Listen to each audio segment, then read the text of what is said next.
Hello, my fellow Lightworkers. I'm Anthony, and this is Starlight Activation. So I wanted to cover a topic that gave me a lot of trepidation in the beginning because I tried to remain humble, and I didn't really understand what it meant to be a co-creator with the divine. It seemed like, in my opinion, coming into this, that the divine was the creator, and maybe I was just a mouthpiece. But in more information I'm looking up, yes, I found the ability to, as what I always say, stand in my light, speak my truth, and being on my highest and my best path forward. And you guys know, I've told you before that I attribute those skills to my angel posse that keep me grounded and keep me doing just that. They have a very specific goal, and that is what I rely on my angels for. That being said, I made some notes because if you are a light worker that's being activated, or you feel you're being activated, or you feel there's something different about yourself and you don't know why, there's a pattern repeating, you're getting signs or synchronicities, or something's happening to where you feel like things are changing or you're changing and you're not sure why. So I thought, okay, I'm looking at my collar and it's all messed up. So it's okay. It's just this one with the microphone. Okay, it's messing me up. All right, let's do that. That'll be a little bit better. Okay, vanity sets in every once in a while. Okay, so here are my notes on being a co-creator with the divine. And so I just pulled some stuff together that I thought would be really helpful for us to go over really, really quickly. I've been so excited. I've been doing videos under 30 minutes, and I'm so psyched about it because I don't want to keep you guys here forever. Okay, so being a light worker who can co-create with divine means you have a mission to help transform the world by bringing light, love, and healing to it. Acting as a partner with a higher power. This involves using your spiritual gifts and intuition to manifest your intentions, heal others, and bring about positive change through acts of service, creativity, and conscious living. You are not a creator on your own, but rather a partner who takes what the divine has already created, and works to bring forth more beauty and truth. So a few of the words that really resonated with me is, one of the ways you can do it is through creativity. And I feel like, and I've told you guys this before, my passion is aquascaping, and the divine put aquascaping in my path. And so I feel like that is my passion. I mean, on my channel there, I almost have 400 videos about aquascaping and terrariums, and that channel is not even a year old yet. So yeah, that's my passion. This channel has less than 20 videos on it because I kind of went into this like, no, there's no way I can do that. No, I won't have any content, blah, blah, blah. And I was like arguing like crazy. Well, we're not going to win. When the divine wants you to do something, you're going to do it. And so that's one of the ways I feel like we're doing this, for me specifically, is creativity. And in the acts of service. Now, I see that I do that constantly when I'm at work. When I'm at work as a flight attendant, I am in the act of service. I am trying to serve my passengers. I don't just serve them drinks. I give advice. I'm a sounding board, and I counsel. And sometimes I make people feel better that are afraid of flying. Some people that are on a trip that they don't want to be on for not a happy reason. And then you've got the opposite, people that are always happy to fly and excited to go somewhere, and they just want to share it with someone. So I offer that sounding board for them, and I try to be that flight attendant that's out there that makes you feel good. I know you're sitting in a seat that's uncomfortable. You're sitting next to someone who may be farting or burping or snoring, and you don't even have an armrest if you're sitting in the middle seat. So I try to bring levity to a situation to make everyone feel better, and to get us through that flight and get them onto their destination. So I feel like I've been doing that, and I didn't even know I was doing it. It was just part of my nature. It was part of my DNA. The healing aspect, I've started doing through my prayer meditation. I think I put out a video specifically about this, how I said I didn't know if I could do this, but I started doing it. And I started praying for the world. I started in the United States, in North America. And then after I did that, and I kind of had courage to go a little further, that's what I started doing. Now, I just had surgery and I'm recuperating from my surgery. So I have not done a prayer meditation since I've had my surgery because I'm not going to be able to get out and have the energy level that I need to do that. So I've just been doing very, very small prayers with my guides. And that's about it until I feel up to speed. But doing a video like this is not, I might be in pain. I can feel the pain, but it's not too much. And I always ask for guidance and to be able to put out a good video. And I always want to make sure my guides are with me. I feel them constantly. Their hair, they're here right now with me.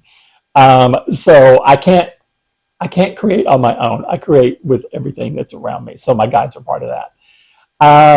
So here's a little breakdown what it means to be a light worker. A higher purpose. You feel a deep sense of purpose to make a positive difference in the world beyond personal success. Yes, personal success really doesn't really equate in the realm for a light worker.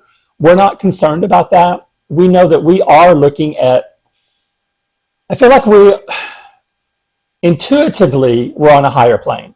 And we look at the bigger balance of things. And I've talked about this many times. There's balance in the universe. There's balance in everything. We're on Earth. Earth affects the entire universe. And when Earth is out of balance, it affects everyone else. It affects every other planet. And so our purpose is to help bring that balance back into it, which goes right back to healing, to bringing in the light and love and harmony and balance. That's how we do it. It's that easy. So if you're contemplating, well, what is my role? Your role is really simple. Your role is whatever your intuition tells you your role is going to be. Whether you are a poet and you write poetry that is uplifting, there you go. Whether you paint and you paint inspirational or beautiful paintings that inspire people to create and inspire people to be better, there you go. Whether you're like a political commentator and you're going against the grain and you're telling the truth, you're standing in your light, there you go. You could do anything. You could be a singer. You could be singing on stage and you could be singing inspirational songs. You could be speaking on a grand scale. You could be acting on a grand scale. But you're always going to do it in light and love and harmony and balance for the universe. So if you've ever listened to any of like big mega entertainment stars that sometimes tell the reason why they take on certain projects, you can just kind of tell from listening to maybe words they say. You can kind of, some of them out there will just take anything, but you can tell that some are very selected. I'm talking about the really big mega stars. I'm talking about Meryl Streep, which is one of my favorite, which does not do a bad movie. I don't care what character she's ever in. She's always amazing. Okay, maybe except Mamma Mia. I thought that was stupid. The music was okay, but I thought it was stupid. I thought that was not on par with Meryl Streep. Anyway, so something like that. Or Tom Hanks. Those are two really good examples of megastars that take on roles that sometimes tell history, because they've taken on a lot of historical roles, or stories that are inspirational, things like that, or even stories that have a dark nature and talk about the dark night of the soul they're going through. So think about that. Think about Sophie's Choice. What did Sophie go through? She had to choose one child over another. Think about Tom Hanks' role, like in Forrest Gump. His whole life was about light and love and overcoming his disabilities that people put onto him. But look what he gained. He was always pure light. So that's kind of how you can reference what happens out in the real world that maybe you've missed or not been able to see. Once you open up to being and accepting your presence as a light worker and you start to stand in your power, you start to see signs and synchronicities and coincidences.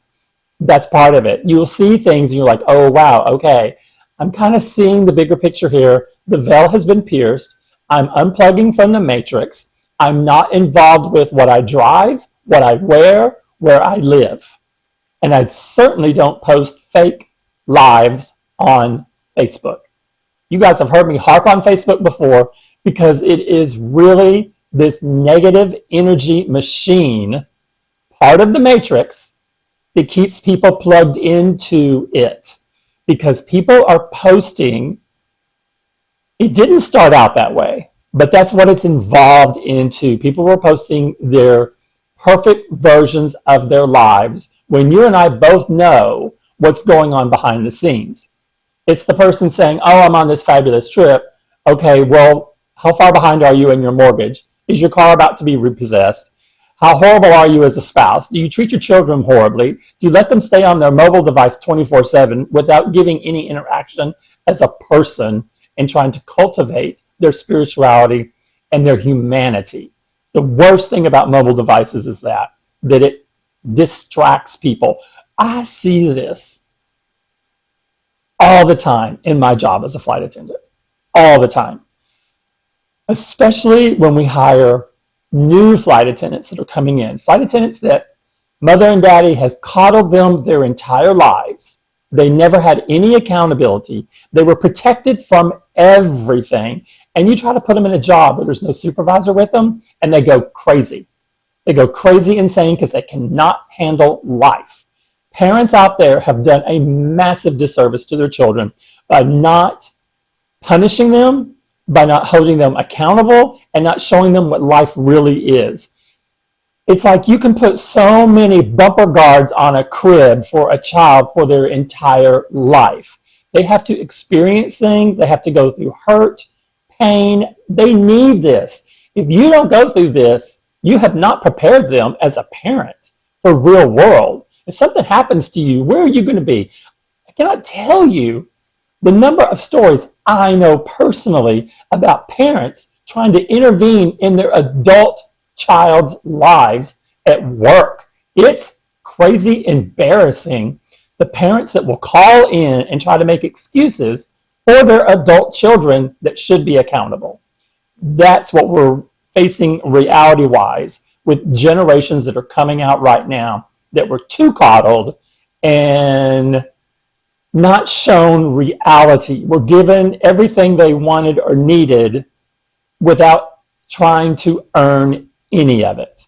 And so I've seen that. I could tell you one of my worst horror stories, but it would take this entire video about a flight where I had a flight attendant like that. And she was complaining about the first bill she was ever having to pay in her life at 27 years old, her cell phone. Her dad cut her cell phone off, and she was having to make her cell phone payment only. She did not pay her rent. She did not pay her credit cards. Her parents were paying her credit cards. And what was even worse, her parents were divorced, and they were fighting each other about who was going to pay what. The only reason why the father had turned off the cell phone is because he got remarried, and his new wife put a halt to that and said, she's got to grow up. At 27 years old, if you can't fend for yourself, there is something wrong. And I flew with that girl. And let me tell you, she got a reckoning on that flight, not by me, but by another flight attendant who was a mom of a 28-year-old that has been on her own since she was 19 and never asked for anything. She put herself through school, bought her own first home and her own car on her own as an independent young adult. And this woman was able to show her the inequity of what her parents had done to her by making her dependent for her entire life. So guess what she was looking for in a man? Yeah, you got it. Anyway, that's a side note. I swear I should start a third channel and just call it Flight Attendant Confessions. You guys would not believe the stuff that I hear. You just would not. Being a light worker has its advantages because people tell me all kinds of crazy stuff. And stuff is not what I wanted to say. I want to say something else. All kinds of crazy stuff. Yeah. Okay. So let's get back to our video here. Okay, so anchoring divine energy. Now this, okay, how do we say this? Someone messes with my nose when I'm on a video with a feather. It just happened. It happens almost every single video. I struggled with this because I didn't understand how I was supposed to anchor light codes, and it's really quite simple. I just didn't know how to do it. You're here to anchor high dimensional light and help bring the world greater light, connection, and harmony. You can listen to Hertz music on YouTube that literally will download light codes into your subconscious, and then you'll be able to put that into the 3D. I don't know how it works, but I do listen to a lot of Hertz music. I go off of the thumbnail, and I go off of what the sound is. If the sound doesn't resonate with me, I switch automatically. So now I get feeds every single day.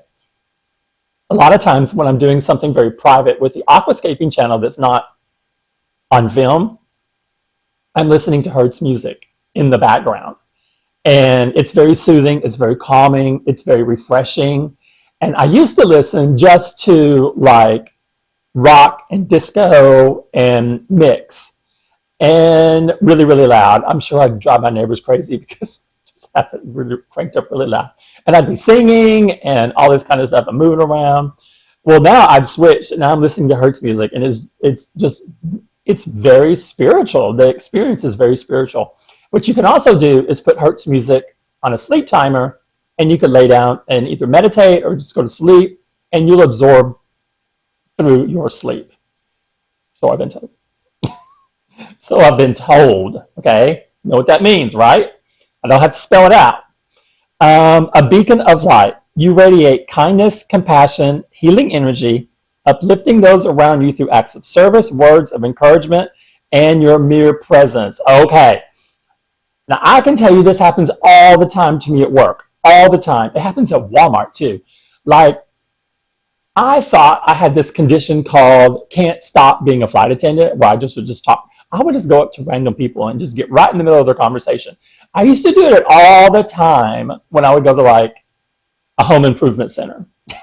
And two people would be sometimes arguing about something or debating about something. I just walk right up and say, well, this is what you need to do.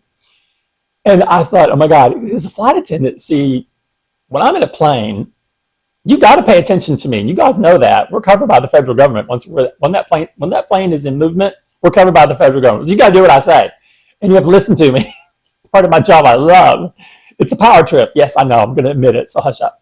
But I started doing this other places. Like I first started noticing it. I go to my neighborhood Walmart. I don't like going to the mega Walmart. It's too big, too crowded.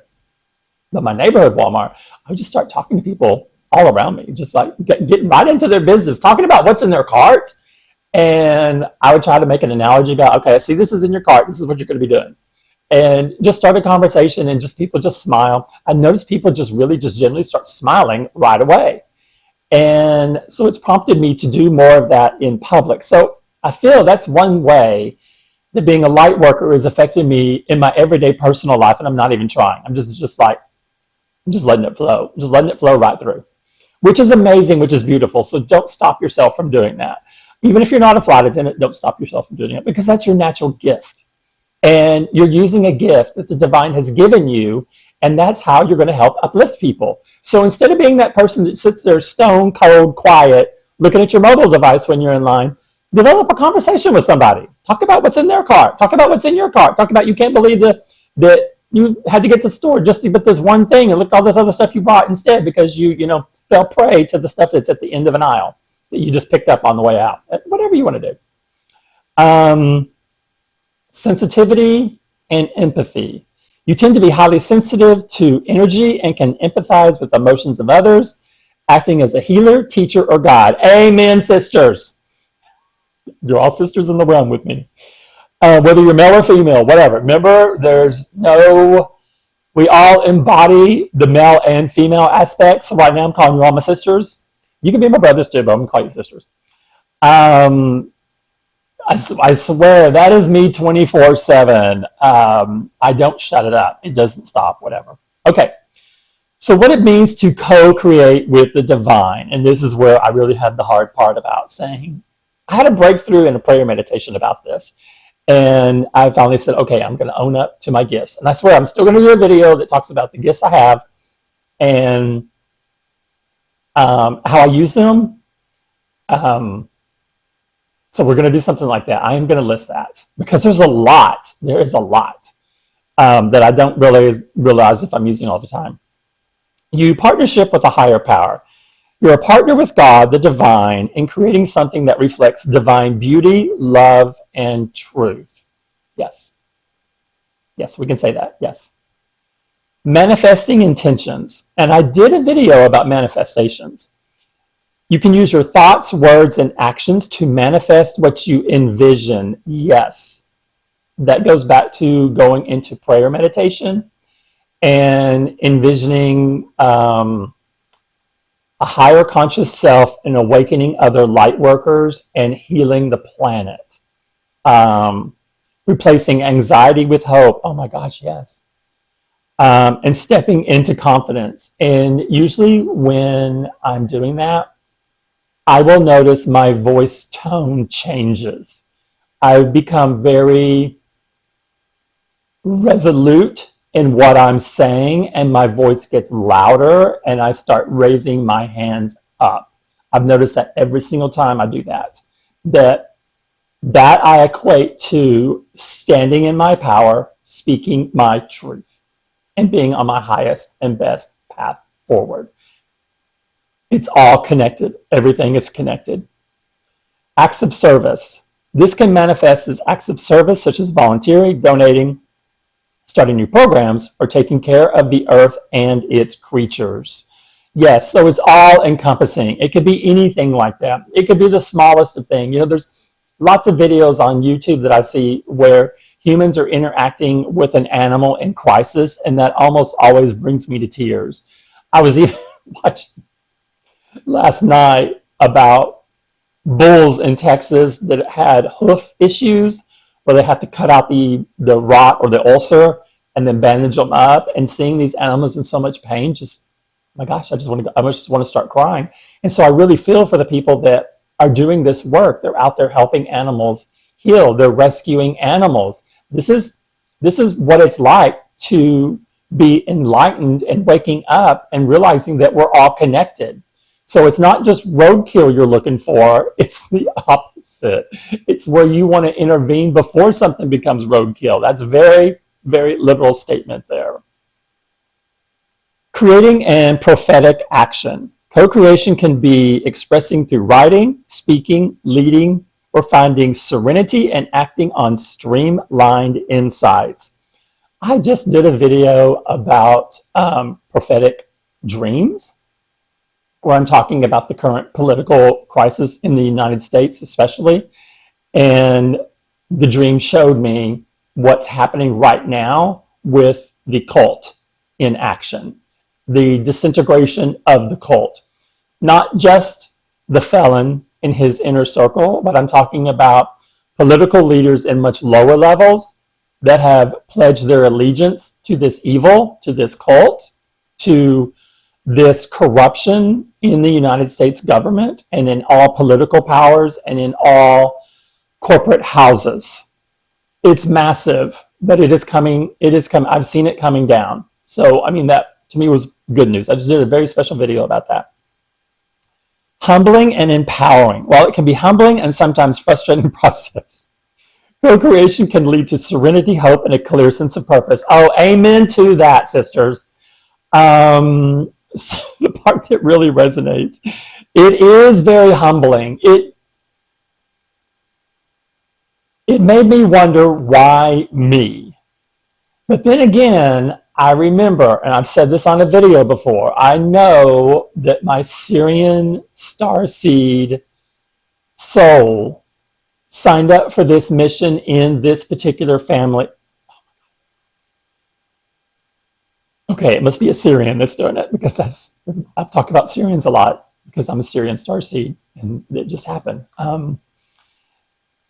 I believe that I know all my guides, that we have relationships with.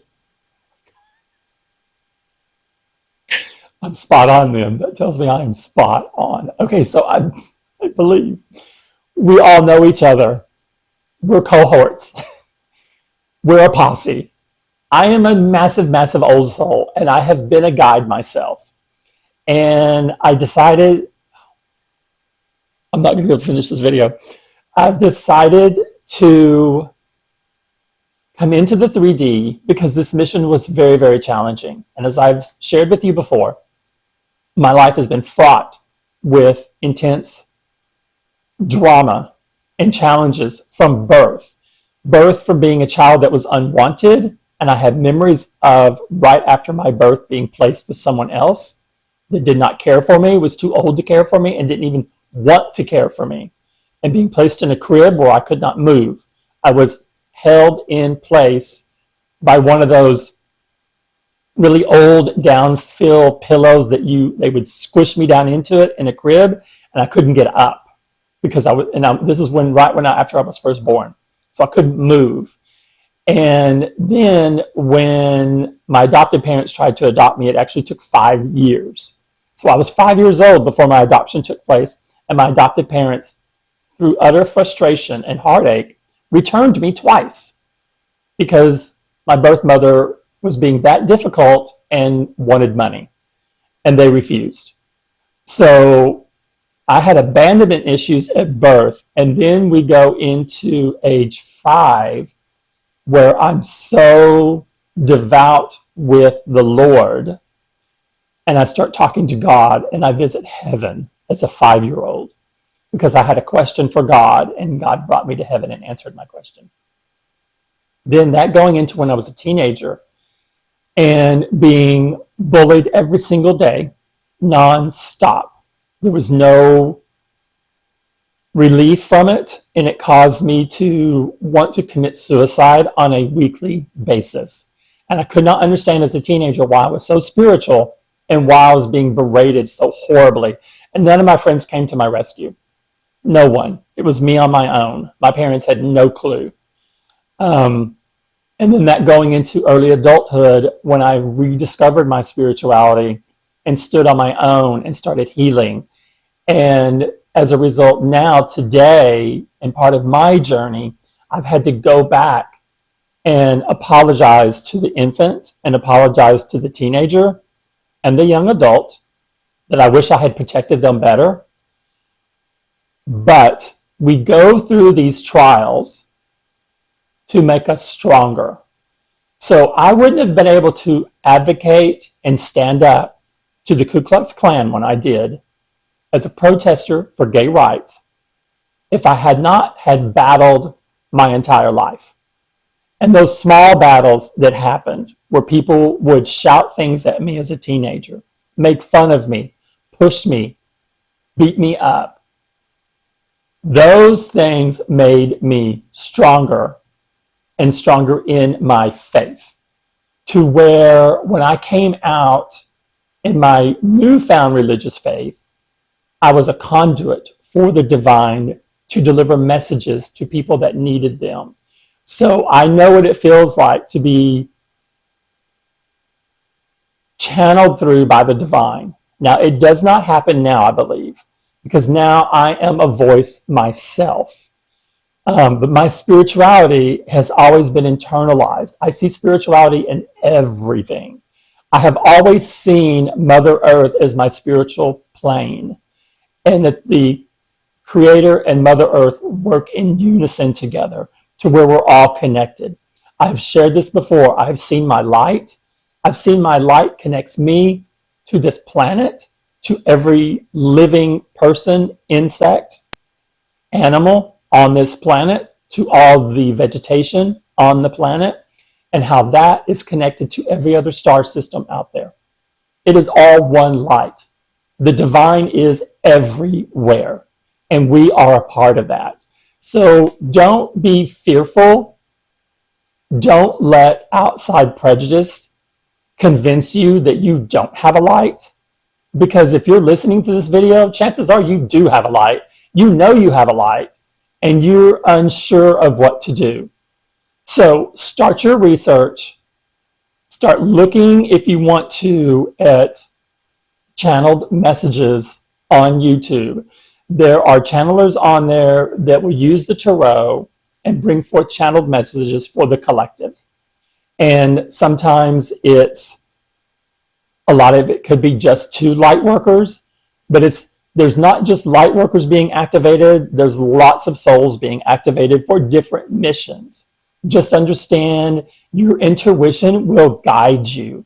If you're seeing something that's popping up and it looks interesting and it's a video or something like that, because to me, I think that's the easiest way to get the information is through you're scrolling through and you see a video feed.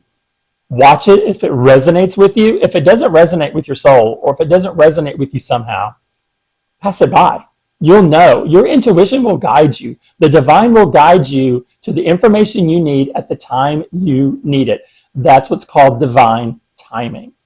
So just pay attention and start your journey. And that is my joy for you to leave for you for this video. So any questions or comments, just let me know. Send me a message in the link. Also, until I see you in the skies as my passenger or on the next video, I'm wishing you guys nothing but light and love. Have a great day. Bye-bye.